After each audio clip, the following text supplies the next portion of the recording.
Hi friend, आज हम लोग बात करेंगे एसएससी में पूछे गए प्रीवियस ईयर के जीके के महत्वपूर्ण प्रश्नों के बारे में। अभी तक आप चैनल पे नए हैं तो चैनल को जरूर सब्सक्राइब कर लें। चलिए हम लोग पहले क्वेश्चन की बात करेंगे। पहला क्वेश्चन हरित क्रांति से संबंधित है। हरित क्रांति के पहले चरण में हाई यील्ड वैरायटी HYV का पूरा नाम होता है हाई यील्ड वैरायटी, याद रखिएगा। बीजों का उपयोग अधिक समृद्ध राज्यों तक ही सीमित था। निम्नलिखित में से कौन इस सूची में शामिल नहीं है? तो देखिए, पंजाब भी शामिल था, आंध्र प्रदेश भी शामिल था, तमिलनाडु भी शामिल था, कर्नाटक राज्य शामिल नहीं था। तो हरित क्रांति में हाई यील्ड वैरायटी वाले बीजों में अधिकतर गेहूं और चावल का उपयोग बढ़ाया गया, ताकि जिसमें अच्छे किस्म के बीज का इस्तेमाल करके गेहूं और चावल की फसलों के पैदावार को बढ़ाया गया। हरित क्रांति को हम पिछले वीडियो में कंप्लीट बता चुके हैं। इससे हर एक शिफ्ट में एग्जाम में एक क्वेश्चन जरूर पूछ रहा है, एक या दो क्वेश्चन। तो इसलिए आप हरित क्रांति को अच्छे से तैयार कर लीजिए। पिछले वीडियो का हम कमेंट बॉक्स लिंक में ज़रूर डाल देंगे, आप वहाँ से ज़रूर देख लीजिएगा। अगले क्वेश्चन की बात करेंगे।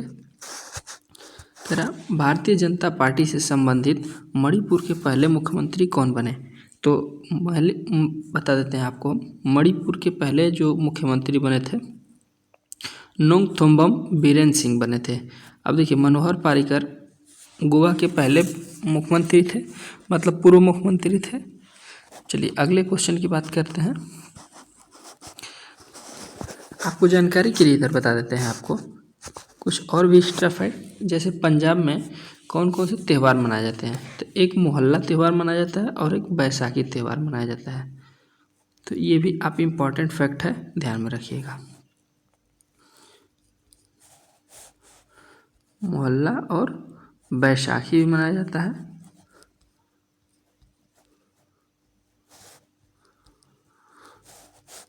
मोहल्ला बैसाखी गुरु पर्व भी मनाया जाता है। और इसके अलावा लोहड़ी भी जो फेस्टिवल है ये भी पंजाब का है। तो ये आप ध्यान में रखिएगा, ये यहाँ पर मनाए जाते हैं, प्रमुख त्यौहार हैं। बात करेंगे आंध्र प्रदेश की, तो आंध्र प्रदेश में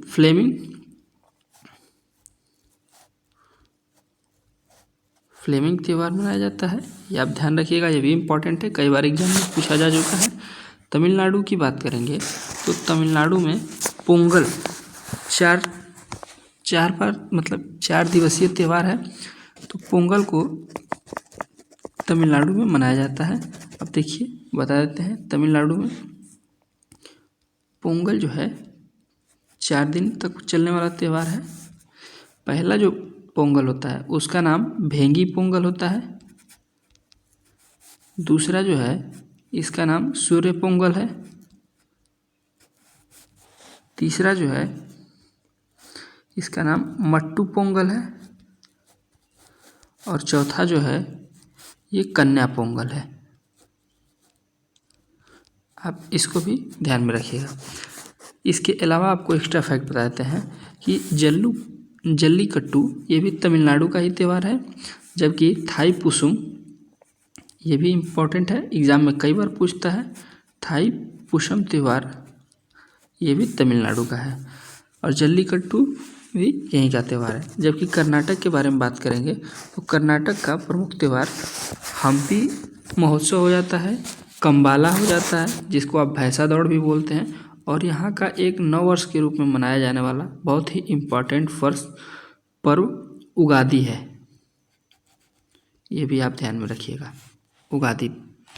चलिए अब अगले क्वेश्चन की बात करेंगे। माघी भारत के निम्नलिखित में से किस त्योहारों का एक अन्य नाम है? तो इसका करेक्ट ऑप्शन हो जाएगा मकर संक्रांति। अब आपको बता दें कि बिहू जो है असम का एक त्यौहार है, असम का एक फेमस त्यौहार है। बैसाखी जो है ये पंजाब का है, अभी आपको पीछे भी बताया है, पंजाब का एक त्यौहार है। जबकि बसंत पंचमी पूर्वोत्तर भारत में, खासतौर से उत्तर भारत में भी सरस्वती पूजा के नाम से फरवरी के महीने में मनाया जाने वाला एक त्यौहार है। अगले क्वेश्चन की बात करेंगे। प्रिंस सुधेंद्र नारायण सिंह देव को नृत्य में उनके योगदान के लिए संगीत नाटक अकादमी पुरस्कार से सम्मानित किया गया। तो किस नृत्य में? तो ये छऊ है। अब आपको जानकारी के लिए बता देते हैं कि कथकली जो है इससे कौन कौन संबंधित है। तो देखिए, कथकली से जो फेमस लोग हैं, एक मृणालिनी साराभाई हैं और दूसरा नारायण मेनन है। जबकि आप मोहिनी अट्टम की बात करेंगे तो मोहिनी अट्टम से रागिनी देवी हैं और हेमा मालिनी है।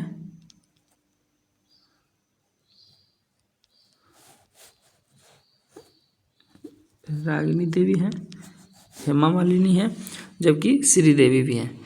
जबकि कथक की बात करेंगे तो कथक से बिरजू महाराज, लच्छू महाराज, सितारा देवी, ये लोग इम्पॉर्टेंट हैं। कथक जो है ये उत्तर प्रदेश का शास्त्रीय नृत्य है, जबकि मोहिनी अट्टम जो है केरल का है, जबकि कथकली जो है ये भी केरल का शास्त्रीय नृत्य है। तो ये आप ध्यान में रखिएगा। चलिए अगले प्रश्न की बात करेंगे। अगला प्रश्न कह रहा है, में भारतीय संसद ने नागरिकता संशोधन अधिनियम CAA सिटीजनशिप अमेंडमेंट एक्ट कानून पारित किया था। तो ये हो जाएगा दिसंबर 2019 में। चलिए अगले क्वेश्चन की बात करेंगे। देखिए, वापस से हरित क्रांति से संबंधित एक और प्रश्न आ गया कि भारत में हरित क्रांति किस दशक में आई थी। तो 1960 से 70 के दशक में आई थी। तो कंप्लीट इसके बारे में हम जानकारी पिछले वीडियो में दिए हैं, उसका कमेंट बॉक्स हम नीचे पिन कर देंगे लिंक, आप उसको ज़रूर देख लीजिएगा। चलिए अगले क्वेश्चन की बात करेंगे हम लोग। Telephone, cellular, telecom, pager, telephone exchanger और रडार किस उद्योग के उदाहरण हैं। तो ये इसका करेक्ट ऑप्शन हो जाएगा सूचना प्रौद्योगिकी एवं इलेक्ट्रॉनिक्स उद्योग के उदाहरण हो जाएंगे। चलिए आगे बात करेंगे अगले क्वेश्चन की।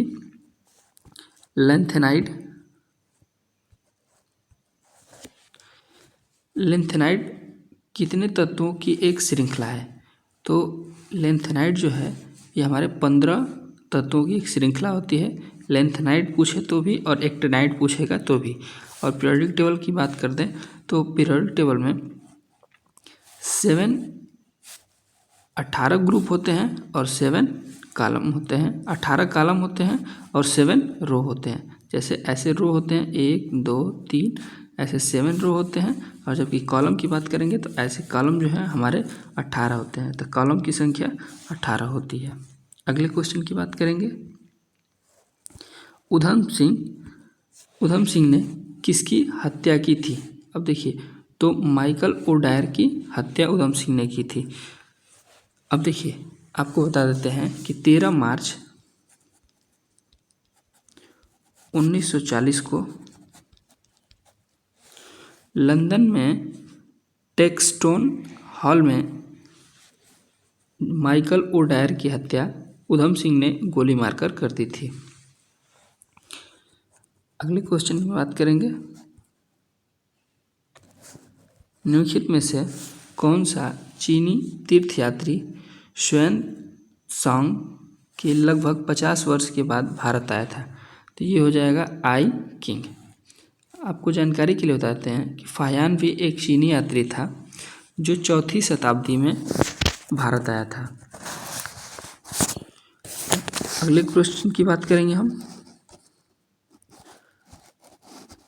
कबड्डी मैच की अवधि कितने मिनट की होती है।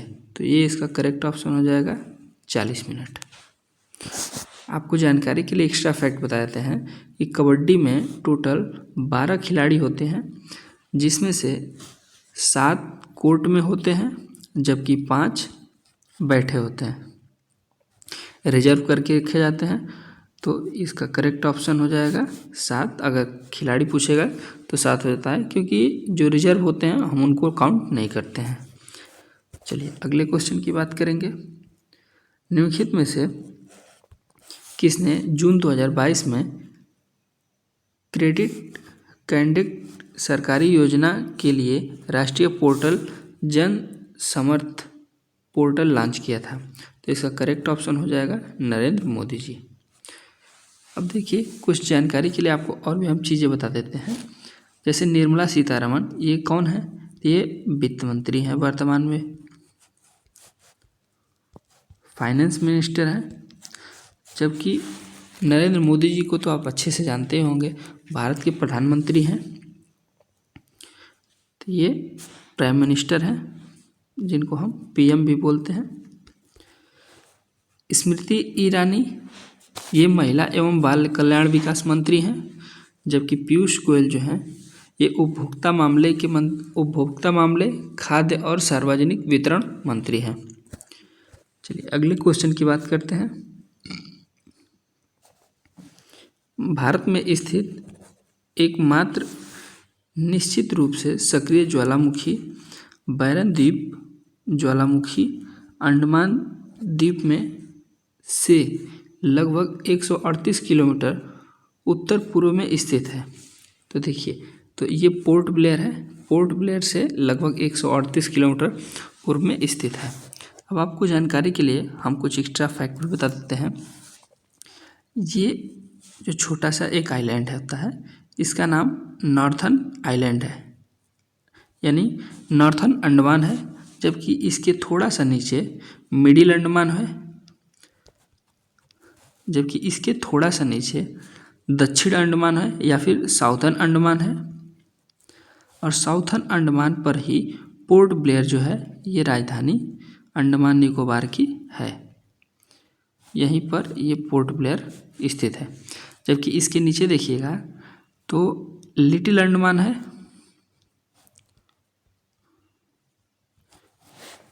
अब देखिए, लिटिल अंडमान और कार निकोबार, यहाँ एक आइलैंड है जिसका नाम कार निकोबार है। ठीक, तो इसी के बीच में ये 10 डिग्री चैनल स्थित है।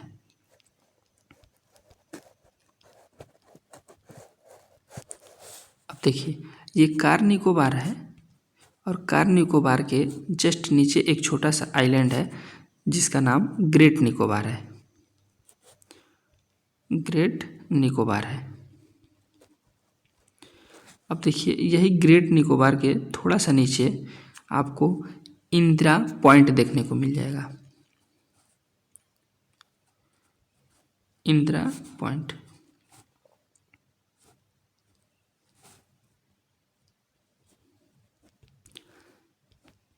यही भारत का सबसे दक्षिणतम बिंदु इंदिरा पॉइंट है, जो कि यहीं पर स्थित है। चलिए अब अगले क्वेश्चन की बात करते हैं। निम्नलिखित में से 4 में से 3 पारिस्थितिकी पिरामिड हैं और इस प्रकार एक समूह बनाते हैं, कौन सा समूह से संबंधित नहीं है? तो देखिए, इसमें ऊर्जा का पिरामिड कैसा होता है? तो ऊर्जा का पिरामिड जो है वो सदैव सीधा होता है, ठीक है। जबकि बायोमास का पिरामिड जो है वो सीधा भी हो सकता है और उल्टा भी हो सकता है। तो ये दोनों हो सकता है, दोनों में से कोई हो सकता है। जबकि जो संख्या का पिरामिड है वो अधिकतर उल्टा ही होता है, ठीक है। जबकि संस्कृति का कोई पिरामिड नहीं होता है। तो ये हमारा करेक्ट ऑप्शन हो जाएगा, ध्यान रखिएगा। चलिए अगले क्वेश्चन की बात करेंगे।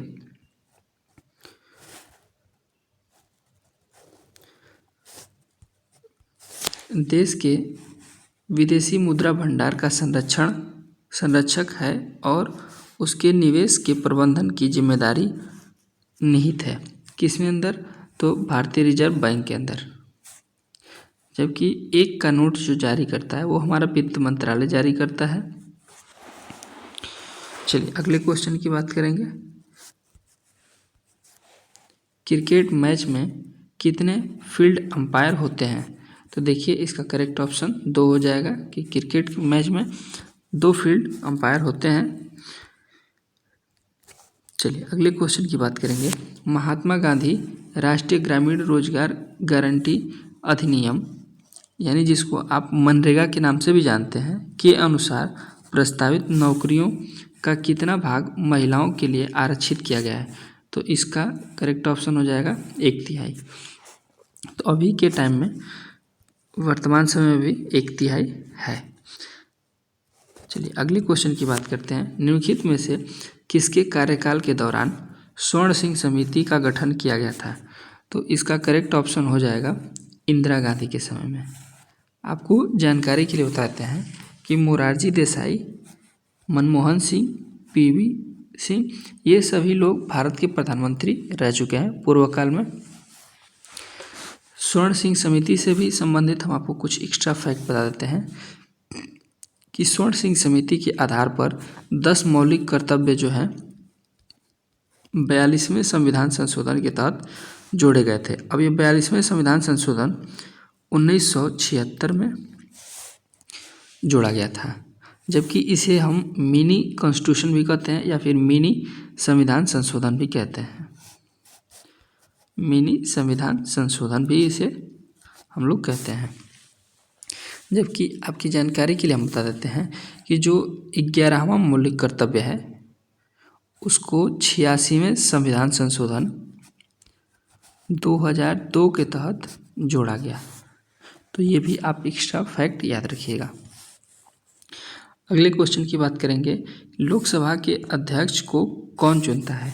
तो देखिए, लोकसभा के अध्यक्ष को लोकसभा के सदस्य चुनते हैं।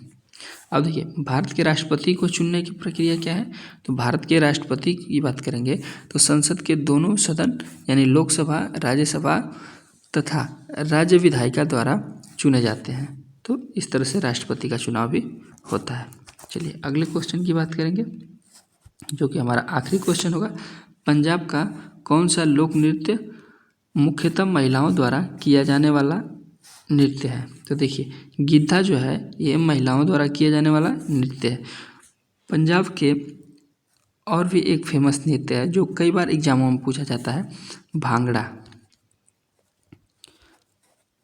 भांगड़ा नृत्य जो है ये पंजाब का एक फेमस नृत्य है जो कि बैसाख के दौरान किया जाता है।